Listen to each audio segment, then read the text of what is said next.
Amen. In yesterday's studies, we continued with our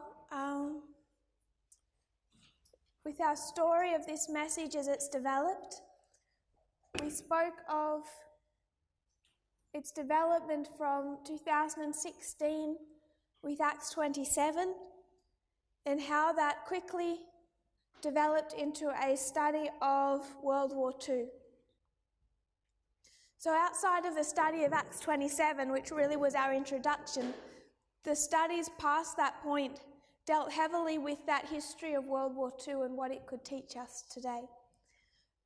Most of that you find in these histories of the Pyrrhic War, and then going to the history of Stalin, etc., and even coming into the history of Fatima, the counterfeit introduced through the history of World War II. This brought us to a study of what war looked like in our time. It doesn't look like it did in the history of the 1940s.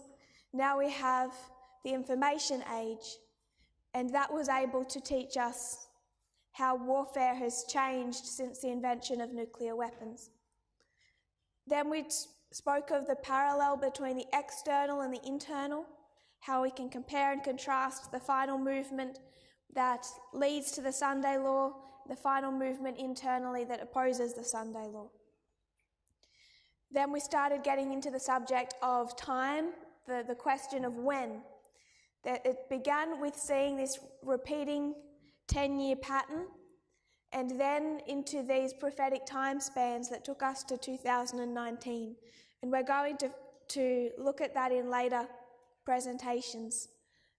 To begin to see how our expectations have been and are being fulfilled.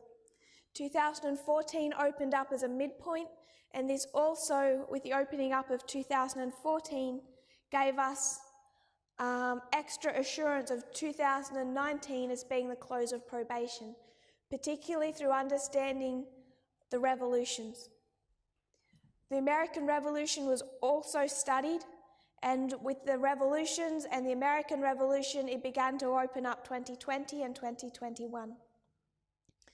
Connected to World War II and the study of Fatima, it opened up this understanding of the counterfeit, that Satan is counterfeiting how God gathers and trains up his people, that you can parallel modern Babylon with modern Israel. And that's where we are heading next in our studies, to review the counterfeit. We're going to begin to do that today because we want to see how it's developed even just in the last couple of months. Everything you see so far is what was presented from October, around the date of early October, in Arkansas, October 3 being the date that time was presented. So generally marked there as the midnight cry in the United States. October 13, it was presented in France. So the midnight cry first, October 3, had 1 foot on the land, and October 13, it had 1 foot on the sea. Or 1 foot in the old New World, 1 foot in the Old World. We discussed how October 13 had been predicted prior to the beginning of the giving of this message by a brother from Brazil. And this is where we finished our studies yesterday. As I said, Elder Jeff saw these lines. He accepted in appearance. He made the statement, this will test if people can truly put their faith in our methodology and in reform lines. But there was an immediate problem in October, an immediate division. Once all this was presented, it was actually the day that time was presented. It was October 3. November 9, 2019 had been presented.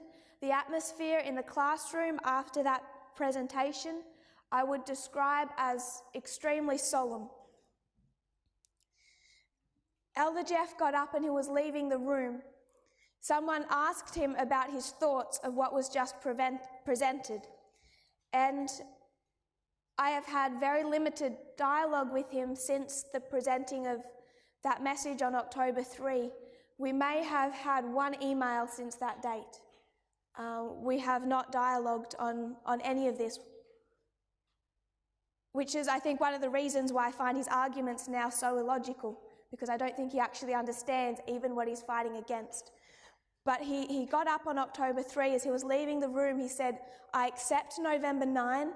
He saw all the logic for the date, the revolutions, World War II. He says, "I get all that, I accept it. What I don't understand is why she had to present that." And the "that" was 2 streams of information. So immediately on October 3, you have a struggle occurring in the room after it was presented, not to do with the date, which everyone accepts, but these lines, through the presenting of these lines, the understanding of them, there was an element that was unavoidable. And I'll just give one example. 1989, this is the priests, or the 144,000, both lines. 1989, 9/11, Sunday Law, or 2014. Close of probation, 2019. Second Advent, or 2021. These are the lines of the priests and the 144,000. This is our ploughing.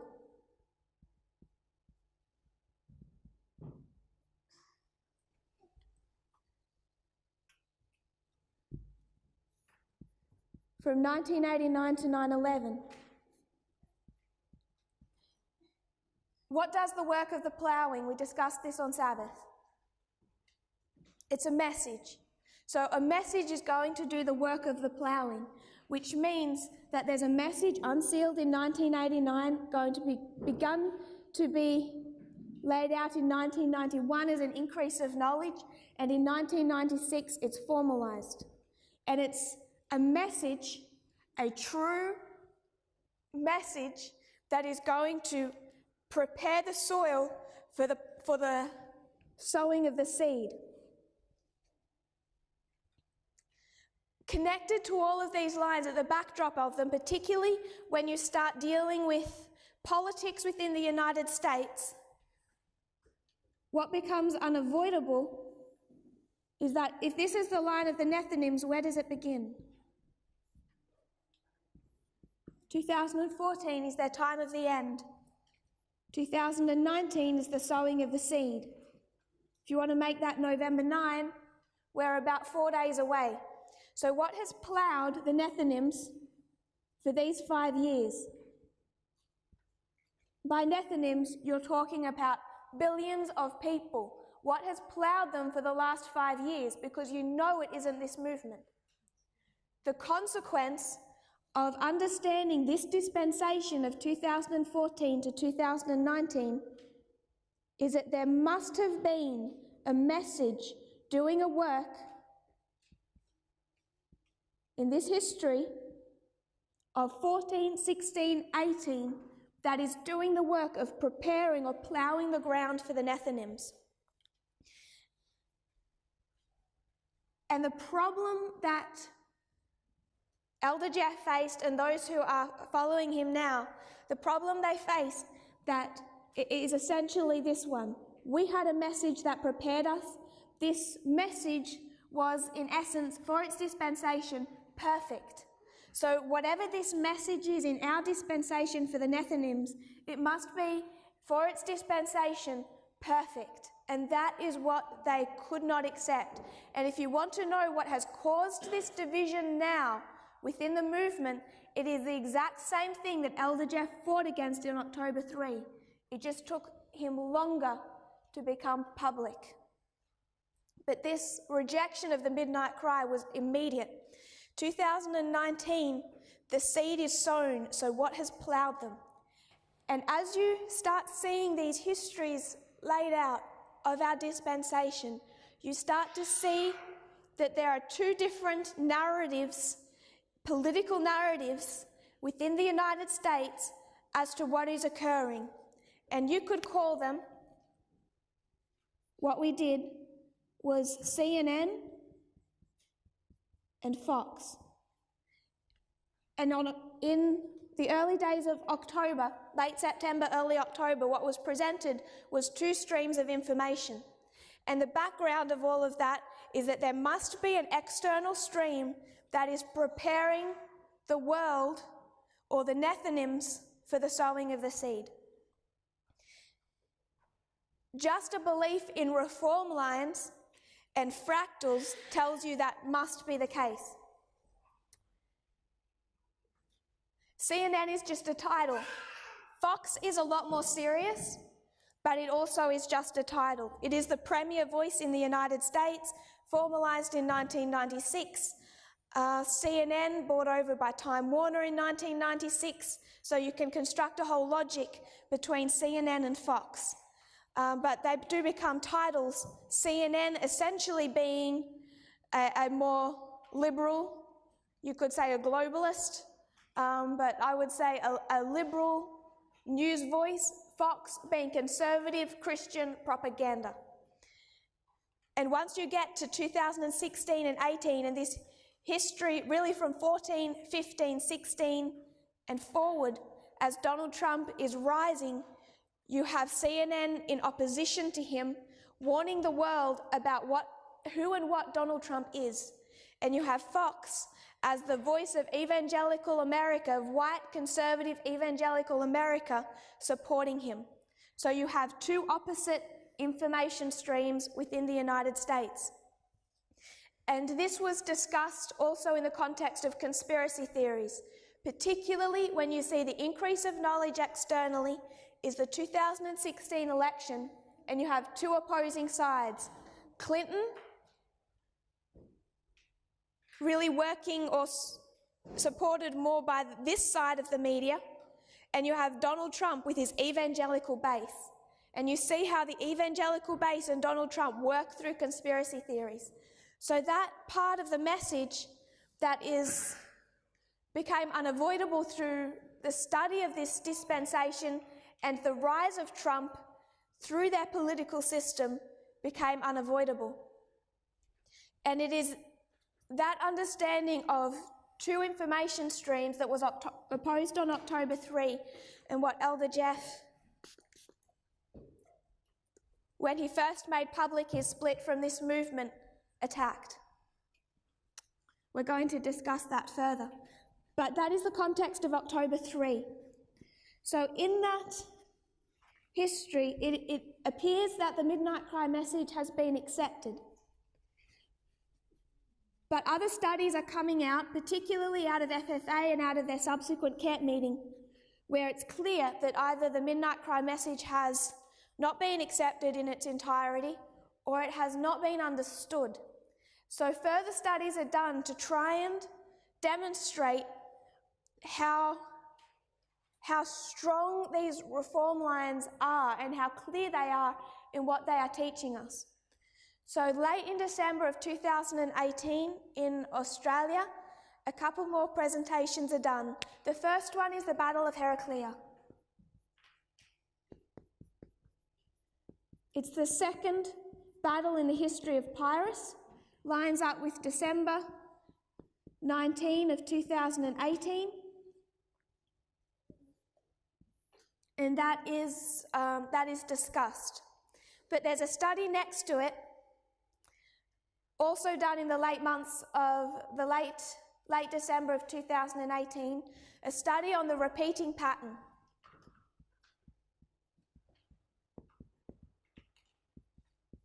And this is essentially what we have discussed. Most of our presentations, we touch on that. It's how these reform lines repeat. The 144,000 and the fractals, how they have this repeating history,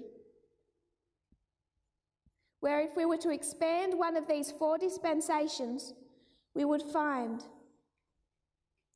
that there is a unsealing, an increase of knowledge, a formalization, and a test.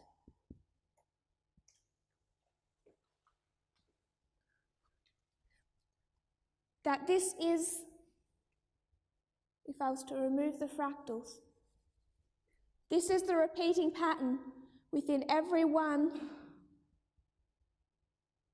of these 4 dispensations.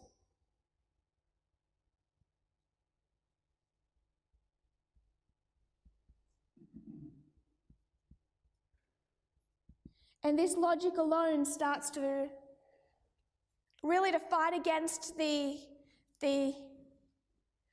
probably unintentional attacks on the Midnight Cry message.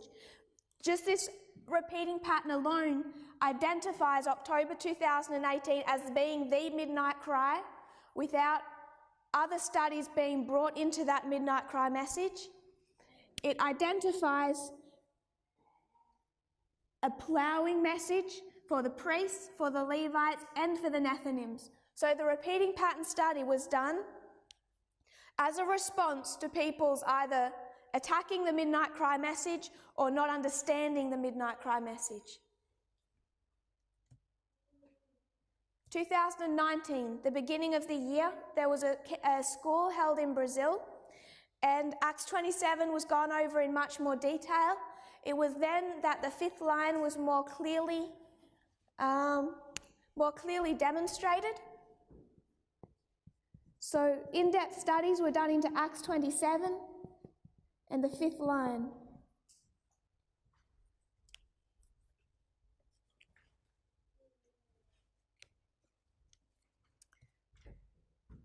Again,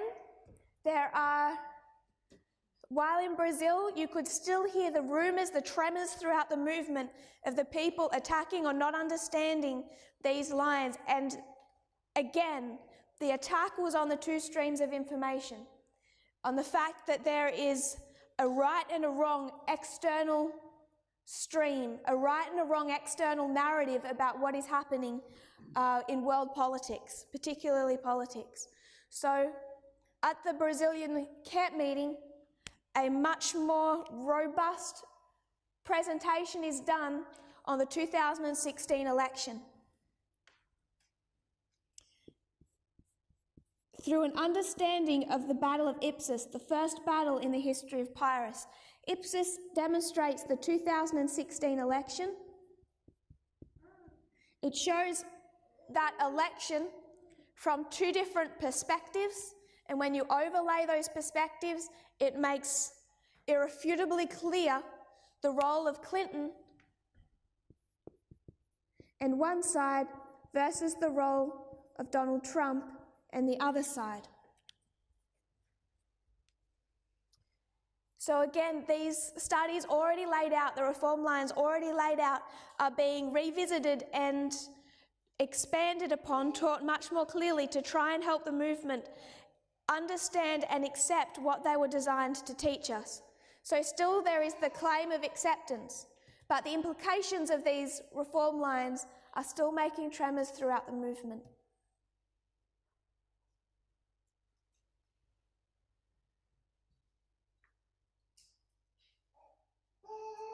The implications of understanding Ipsus and the 2016 election for many people were a hard pill to swallow, because it began to conflict with their strong-held, sometimes from the time they were babies, strong-held conservative political understanding of not just politics, but the way the world operated, the way that we were meant to operate. And people found it hard to understand that when a message comes, we have to learn, but we also have to unlearn.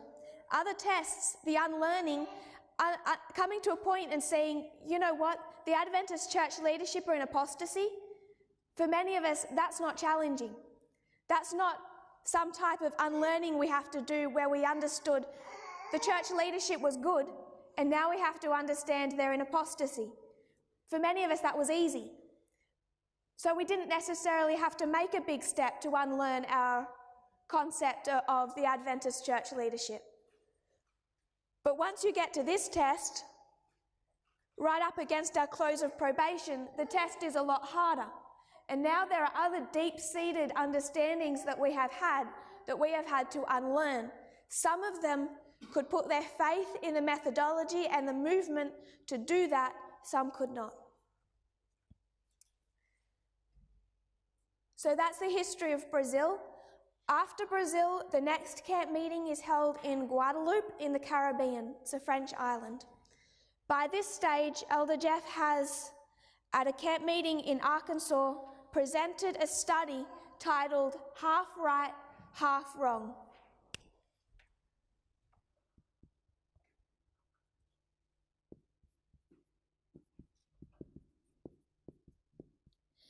And however intentionally, this was a direct attack on the Midnight Cry message. What he is teaching is that messages in past history that he would say are God-led were a mixture of truth and error, and that we need to be able to identify the mixture of truth and error within the message that God has led in. So this one, for the first time, required a public statement, a public series of studies that proved beyond a shadow of a doubt that what Elder Jeff was presenting was incorrect. And I did that in the Guadeloupe camp meeting, based on the study, particularly of the counterfeit, but as it was related to histories of success and failure. We're going to have another look at that shortly. The movement, at least anything publicly visible in the movement, completely accepted this explanation given in Guadeloupe, and this study died. The half right, half wrong study died. People recognized that the evidence presented in Guadeloupe was too strong and that Elder Jeff was wrong. Not because I am intimidating or because of anything that I said or fought against, but the message was just that clear. But still, the Midnight Cry message is, by its own lines, defending itself and having to defend itself. After Guadeloupe, other series of camp meetings were held throughout the world. I just have a couple of lines to add to this narrative of how it further developed up until this point. A study was done titled In God We Trust. This is the official motto of the United States, and the discussion was particularly centered around the Civil War and also the 1950s. And what this study of In God We Trust was designed to do was demonstrate the issue of church and state in our history from 1979 forward. So if I was to list what these studies gave us, we finished by looking at the study of the counterfeit, but then we saw Heraclea, then we saw the repeating pattern. The study of the repeating pattern taught us that there's a true stream for the Nethinims, and that the Midnight Cry is one voice. Acts 27, the 5th line, we've already have that up on our board. The Battle of Ipsus gave us Clinton and Trump prophetically, and the two sides, half right, half wrong.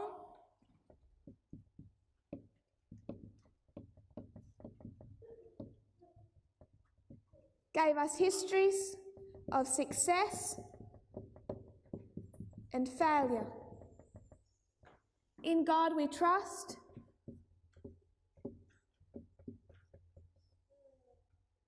gave us church and state,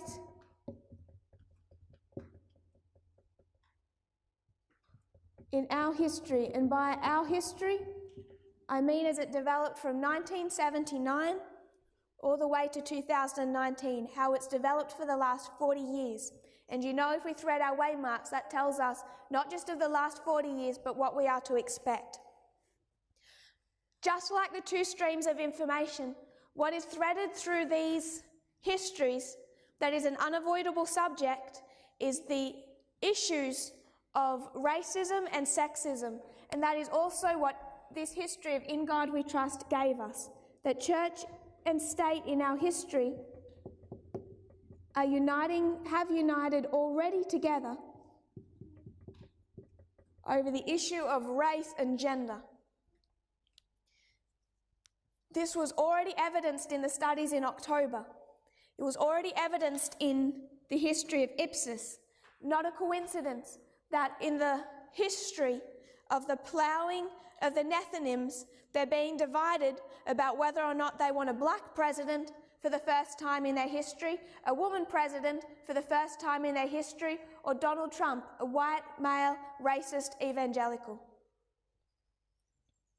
So racism and sexism was laid out most clearly in a study developed and presented in the last few months on equality. And it demonstrated the issue of race and the issue of gender, that they can be compared and contrasted. And when you treat them as a parable, when you dig out the hidden 50% of information, you're able to come to some conclusions about race and gender that some people in this movement found hard to swallow. But what the studies of equality did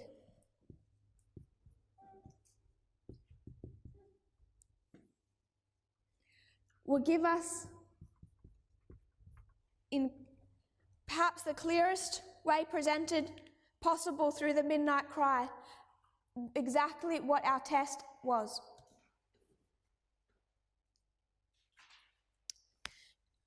There's two ways to study this issue of equality, two separate witnesses both reinforcing the same point. Race and gender, compared and contrasted, but also the study of the King of the South. If the King of the North is church over state, what is the King of the South? Compare and contrast. So both studies came to the same conclusion, two witnesses for the subject of equality. After the subject of equality, what was studied was the Sunday law. All of these interconnected. The Sunday law, an understanding of that through the history of In God We Trust, church and state coming together in our time, the issues of race and gender, the 2016 election, the rise of Trump, the counterfeit, all of these things come together to give us our understanding of Sunday law in our history through an understanding of early writings plus the Great Controversy. And then the final study I want to remind us of today, how the whole message closed was not through these issues. I want to make the point now of what Elder Jeff and his followers are believing and teaching. What he has said, and in many ways implied, is that this is fine, Acts 27 is fine, piracy is fine, World War II is fine. He doesn't seem to discuss the counterfeit, can see that we're in the information age, all still claiming to accept November 9. But then what Elder Jeff teaches is that somewhere after we got through those basic reform lines, that this message took a detour. It was taken off course by myself intentionally to lead it around to a political discussion and a fanatical political discourse into equality and Sunday law and Donald Trump and the Republican Party and these other issues. So he claims to accept it to a point, but then he would say that I have intentionally derailed this message and that these later messages are my work, taking away the message away from just an understanding of November 9 into a message such as equality. God had his hand in every step of the development of this message, and this is the part that I find so fascinating. In these early days, as Paris began to open up, really in about this history, early 2017, World War II is being studied. And we already know that World War II is a triple application of prophecy. World War I plus World War II must equal World War III. We understood that before we ever understood World War II. So naturally, in those months, I'm understanding, like many people are, that we should have a proper prophetic explanation of World War I and World War II. So if World War II starts to open up, in this dispensation as present truth, what else needs to open up? World War I, and would it open up? No. Studying it through 2017, it's such a complicated history, nothing seemed to make sense. Through the history of 2018, I am studying all of these topics, November 9, the counterfeit, the revolutions, the internal, external. Through those months of 2018, World War I is being studied and it does not open up. Through the early months of 2019, this is being studied and opened up. Ipsis opens up. Elder Jeff doesn't agree with that. By this stage, I'm way off course. Half right, half wrong. In God we trust. He doesn't accept that. By this stage, I'm a false prophet, a fanatic. Equality opens up. Now, I have many adjectives before my name now. Now Sunday law opens up. We've dealt with race and gender. We've recognizing the need to ordain women, the equality in this movement, and what right then opens up. World War I. The problem I have with Elder Jeff's narrative is if you're going to accept World War II, which was connected to the Third Diadochi War, and say that was the hand of God, World War I opened up in the exact same fashion, using the exact same methodology, and fits like a hand in a glove with World War II. And I think it's the work of God that he delayed the understanding of World War I, and it's how he ordained this message should close. It didn't close with the subject of equality. The message closed, the last subject properly understood by myself and the movement was World War I. And World War I fit like a hand in a glove with World War II, and it explained the King of the North and the King of the South, particularly through the history of 1989 to 2014. These empty years. How did Russia feel about the war in Afghanistan and the war in Iraq and the Gulf War? There's been this blank space in our reform line about how the King of the North and the King of the South interacted through those years around the two Iraq wars. World War I fills in that space perfectly. And in the shaking that's happened, in all the confusion that's happened, I fear that the movement has lost sight of the significance of World War I, so we're going to study that at this camp meeting as time allows. But you can see that after Acts 27, it has its own light, but it was a segue into an understanding of war in our time. The midnight cry began with World War II, it ended with World War I at bookends. So if World War II was God opening up light to this movement, what right do we have to say that message went off track And then God was going to give a fanatical false prophet who should have all of her videos deleted from the internet, who should be blocked from speaking, and God is going to give that same messenger World War I.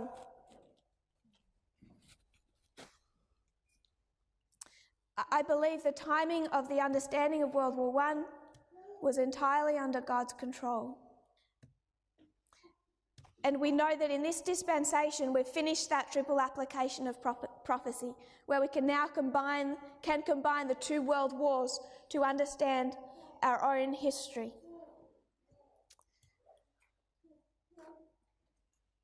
So this is how the Midnight Cry has developed from 2016 up until the German camp meeting of about 6 weeks ago. I just want to make a couple of final points about it. And I'm going to erase this board, if that's okay, to make those points. Soon after the final camp meeting in Germany, where World War I, those final elements were presented, soon after those final elements were presented, Elder Jeff released some videos and for the first time put himself in opposition to the movement and separated from us. I want to just note a point he made as he separated from us.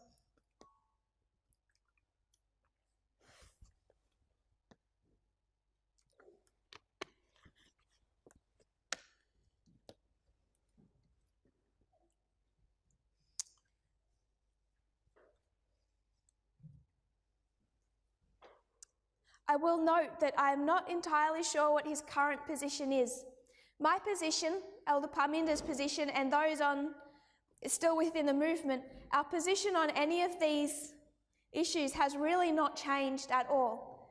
If anything, the evidence becomes more stronger and more evidenced. But as I will demonstrate, once you reject a part, you have to keep stepping backwards and rejecting more and more. So what Elder Jeff has most recently rejected, I'm not aware of. I'm working from a point in the history where he still accepted some of these. But once you reject part of a message of God, what are you going to do to the rest of it? You have to continue to, and I said that the minute the split became known. What they must do is reject all the light brought into this movement, all those messages really from 9/11. They're going to have to strip back our reform line back the last 18 years at least.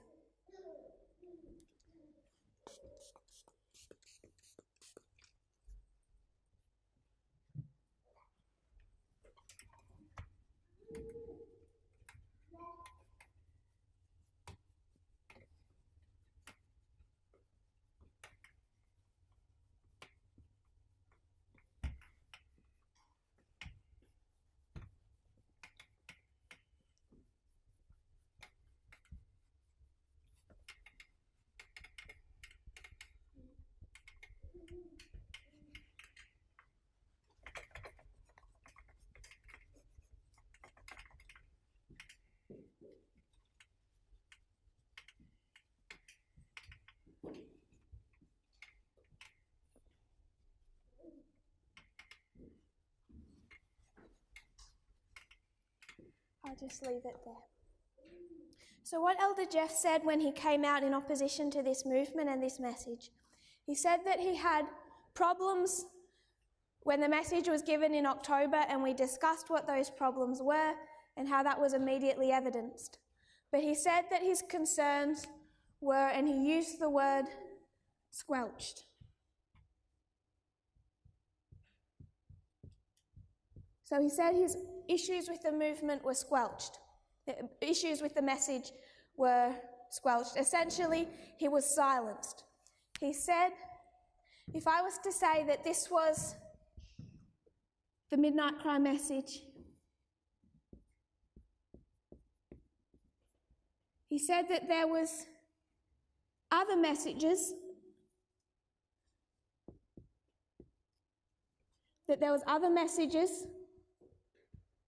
and thoughts At the same time, the midnight cry message was given that were squelched or silenced. And those silenced, he said, was himself. There was a study coming out of Africa that I will leave, that also became silent after the giving of the midnight cry message, but particularly the studies of Theodore. So Elder Jeff says the midnight cry message is given. That message he has partially received, but he says there was his other message and other thoughts that were silenced, himself and particularly Theodore.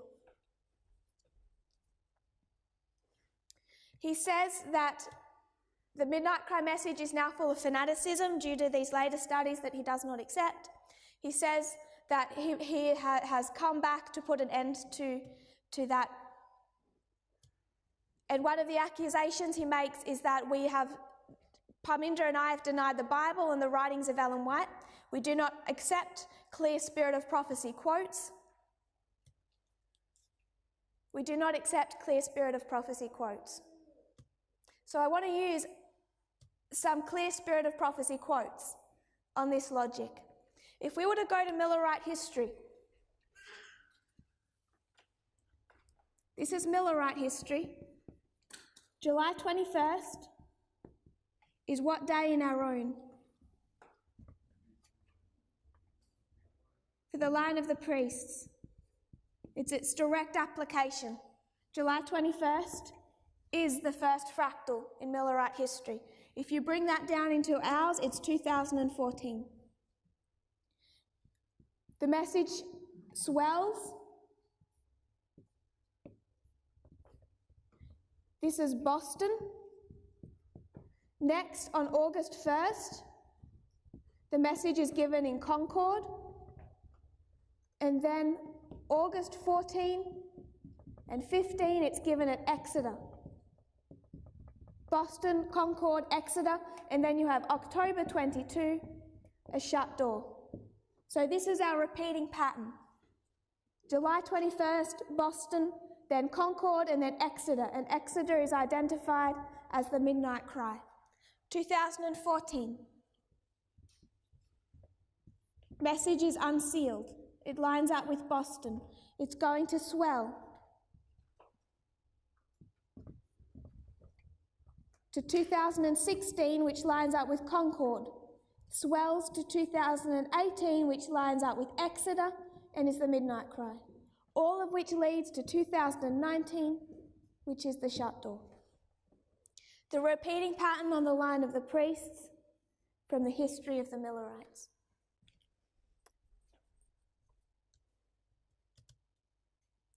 I'm quoting here from James White. I can give you the reference afterwards.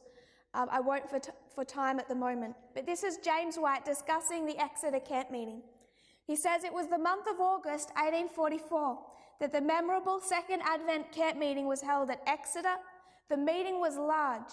It was the occasion of a general rally from all parts of New England, and many were present from other states and from the Canadas. There were many tents upon the ground, some of them resembling houses of worship in size and shape. There was upon the Exeter campground a tent from Watertown, Massachusetts, filled with fanatical persons as briefly described above.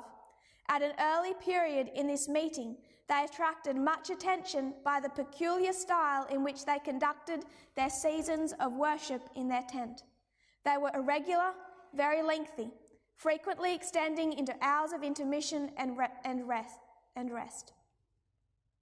So the issue James White is highlighting is at the midnight cry Exeter, there's this tent of fanaticism. And they're gaining much attention. It was spreading throughout the camp. By this time, a general gloom was coming over the meeting, and ministers who had the burden of the work upon them felt it deeply. So for the days of the camp meeting prior to August 14, because it began a few days previously, there's this division within the camp where there is fanaticism present and spreading. And then August 14, the evening, someone is presenting and a woman stands up and she says, "We do not have time to hear these messages presented. We have present truth that the people need to hear." And that was the message of Samuel Snow and the Midnight Cry. So Samuel Snow gives the Midnight Cry message. James White discusses what that is in these passages. He discusses the 4 feasts, the time spans, all of that. And then he discusses the effect the Midnight Cry had upon the camp meeting. The spirit of fanaticism, which an hour before the Midnight Cry was given, lay upon the burdened feelings of the brethren and sisters like a ponderous leaden weight, was also forgotten. The attention paid to those in fanaticism and the opposition they were able to call out were just the coveted fuel to feed the unhallowed flame, and they were destined to triumph unless the attention of the people could be fastened in another direction. This done, and their power was broken. What of the Watertown fanatics? In the intense interest upon the subject of time, the Midnight Cry message taken by the entire crowd, these were forgotten. No one seemed to be affected by the fanaticism or troubled by the fanaticism. In fact, they were quiet till they left the ground and as dumb as if the special rebuke of the Lord was upon them. This fact, that fanaticism dried up before the solemn and searching time message of 1844 like the morning dew before the midsummer sun, is of importance to those who suppose that stirring proclamation caused fanaticism. What is James White saying? There's a fact that is relevant to those people who think that the Midnight Cry message caused or brought with it fanaticism, and that fact is that the Midnight Cry message dried up the fanaticism within the movement and silenced it. So if Elder Jeff is going to say that this Midnight Cry message silenced some people, what does that tell you? Praise God, silence them. That was James White. Now quoting Ellen White. Great Controversy 398.2.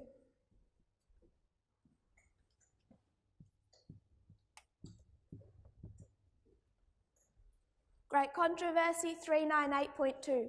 It was not the proclamation of the second advent that caused fanaticism and division. First sentence, simple, thus saith the Lord, if that's what we claim to believe. So, Midnight Cry of Exeter, August 14 and 15, there are 2 tents. One tent is the Midnight Cry message. One tent is Watertown, the fanaticism. Did the Midnight Cry message bring with it fanaticism? No, but it did silence it. So when we come to 2018, in October, there were 2 tents. One of them was the studies of Theodore. And as the Midnight Cry message was given from Acts 27 through the Pyrrhic War and those studies were presented, his message lost its power and it was silenced. It lost its power over the people. That was the effect of the Midnight Cry message. When that fanaticism returns, it does not return inside the movement. They have separated themselves from it, just as the Watertown tent packed up and left. And what is this? What is 2 tents? It's 2 streams of information. It's evidenced in the history itself. Where else do you see 2 at the Midnight Cry? Acts 27, you have an internal and external false prophet. If you have a false prophet at the Midnight Cry, you already know you have a true prophet at the Midnight Cry. So you have 2 streams. Acts 27, the first line of Acts 27 shows you 2 streams of information. This subject of 2 streams of information has been woven into the Midnight Cry from the very beginning of its opening up.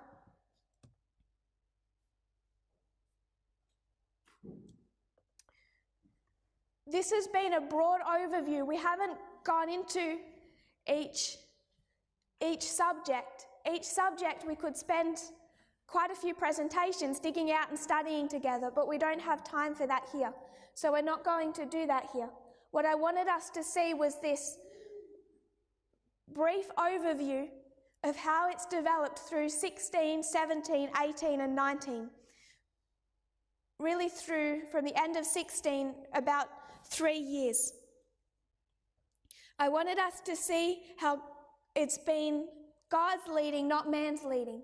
How it was not any effort of humanity that could open up World War I any more than an effort of humanity could open up World War II. Both came into the history of the movement when God decided that we needed to have them. That is God who has opened up these subjects and led us. Separate to that, I wanted us to have in our minds a quick refresher course of the added truths that it has added to our message. And third point, to see the accusations being made against the Midnight Cry message. It's an attack, really, on Acts 27 itself, because Acts 27 teaches two streams of information. Acts 27 teaches two streams of information before World War II begins. World War II is as a hand in a glove with World War I. You have to accept the entirety or nothing at all.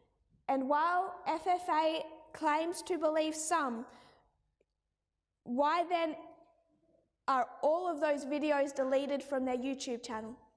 Because you cannot accept part. There must be an acceptance of the whole or rejection of the whole. Then we went to Millerite history and we saw the effect of the Midnight Cry at the Exeter camp meeting. We saw that there are two tents, two streams of information. We saw the effect the Midnight Cry message has. And as we discussed earlier, as we began our discourse with an understanding of what that latter rain message does to the field, that it separates two groups of people.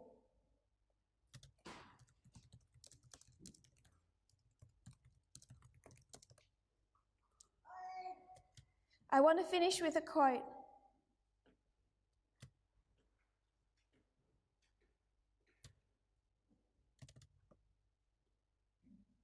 If I can find it.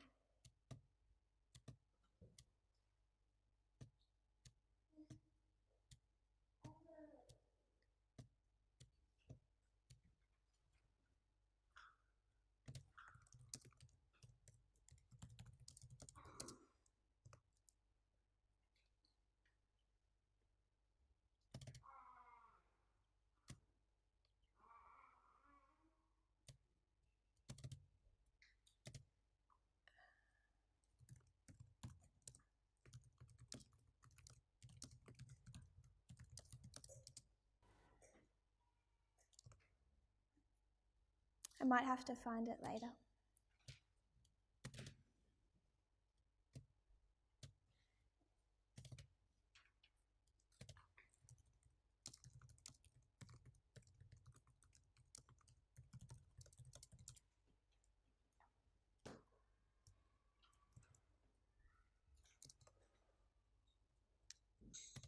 It's the quote in Great Controversy. In the history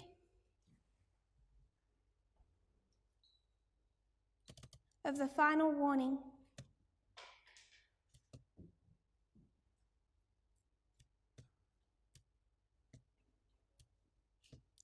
Great Controversy 608.2.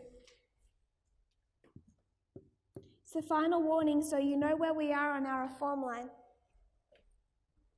We're in the history of the giving of the Midnight Cry, just prior to the close of probation. Great Controversy 608.2. As the storm approaches, what's the storm? This is the final warning. So you know this is a history of, in this context, the loud cry. So the Sunday law must be where? It's behind you. This is the warning given after the Sunday law. So what storm is approaching after the loud cry? It's the close of probation, the time of trouble. Is that okay? As a storm approaches, a large class who have professed faith in the third angel's message, in the midnight cry message, but have not been sanctified through obedience to the truth, abandon their position and join the ranks of the opposition. By uniting with the world and partaking of its spirit, they have come to view matters in nearly the same light. The same light as who? The world. And who is the world today? The Christian right. Donald Trump's America. By uniting with the world and partaking of its spirit, they have come to view matters in nearly the same light as the world, as Donald Trump's evangelical right. And when the test is brought, they are prepared to choose the easy, popular side. They become the most bitter enemies of their former brethren. When Sabbath keepers are brought before the courts to answer for their faith, these apostates are the most efficient agents of Satan to misrepresent and accuse them, and by false reports and insinuations to stir up the rulers against them. Does this happen before or after the close of probation? I think you can see it continue through. I don't want to limit it to one point in time, but this is a class who have professed a faith in the message, but they were not sanctified by it, and they abandoned their position and joined the ranks of the opposition. When the test is brought, they cannot stand with the message. This history is designed to separate, and what we are seeing occur in the movement, we need to remove from our minds any idea that this is personal or moral. We need to keep on our parable glasses. This is not an attack on Elder Jeff or an attack upon people that some may suggest we don't like. We have no such feeling. It's purely prophetic events that have already been expected, that are under fulfillment, and we need to see them through parable glasses. We've looked at the history of the midnight cry, how it's developed, how it was presented, what it taught us. We've seen the strength of it, how God opened up World War II, closed it with World War I. We've seen how it was in Millerite history, compared and contrasted with how it was in our history. And what we want to do in our next presentation is step back from that and go into the history of the counterfeit. Another accusation that Elder Jeff and his followers are making against what I have taught is they say that I ignore the role of the papacy in our time. I don't know if people have heard that accusation, that we're ignoring the role of the papacy. The Midnight Cry, as it was given in Arkansas in October, what's the very first presentation given? Fatima.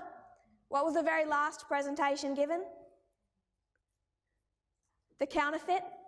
It began with a message about the papacy and it finished with a message about the papacy. That is not a cover-up. So when we come back after our break, we want to go into that history and discuss the incredible events within the papacy just in the last 220 years and then in the last few months. If you kneel with me, we'll close in prayer. Dear Father in heaven, thank you for our blessings. Thank you that how you have led.